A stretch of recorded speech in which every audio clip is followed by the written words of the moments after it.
হজ উমরা করতে আসছেন এবং হাজারে আসওয়াদে চুমা দেওয়ার মতো আগ্রহ নেই এমন মানুষ পাওয়া খুব মুশকিল।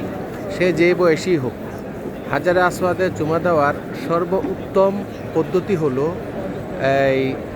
আমরা সকালে ফজরের পরে ঠান্ডায় ঠান্ডায় এবং রাত্রে এশার নামাজের পরে আমরা হাজারে আসওয়াদে চুমা দেওয়ার জন্য ট্রাই করি।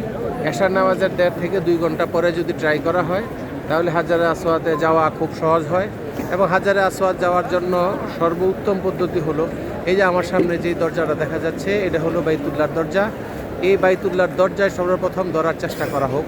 সর্বপ্রথম বাইতুল্লাহর দরজায় ধরার চেষ্টা করলে হাজারে আসওয়াদ পর্যন্ত পৌঁছতে যদি কষ্ট হয়, তারপরে বাইতুল্লাহর দরজায় ধরার একটা বিশেষ ফজিলত আছে, দোয়া কবুলের জায়গা। বাইতুল্লাহ দরজা এবং হাজারে আসওয়াদ পর্যন্ত যে ছোট্ট জায়গাটা আছে, এই জায়গাটাকে বলে মুলতাজিম।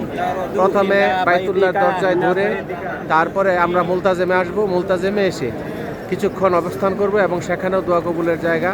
সেই দোয়া কবুলের জায়গায় কিছুক্ষণ অবস্থান করে দোয়া করলে আস্তে আস্তে একেবারে মানুষের ধাক্কাতেই হাজারে আসওয়াদ পর্যন্ত পৌঁছা যায়। আমার বিশ্বাস যে এই পদ্ধতি অবলম্বন করলে একটা মানুষ সর্বোচ্চ 5 মিনিটের মধ্যে একেবারে কোনো রকমের এই খুব বেশি হ্যাসেল করা ছাড়া, একেবারে ঝামেলা করা ছাড়াই হাজারে আসওয়াদে চুমা দেওয়া সম্ভব।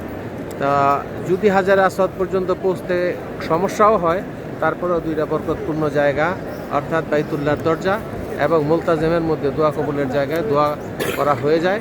তবে এখান থেকে হাজারে আসওয়াদে চুমা দেওয়া একেবারেই সহজ। আর অন্য যেই পাশ আছে অর্থাৎ রুকনি ইয়ামানি থেকে এই হাজারে আসওয়াদ পর্যন্ত ওই পাশ থেকে এসে চুমা দেওয়া অনেক কঠিন হয়।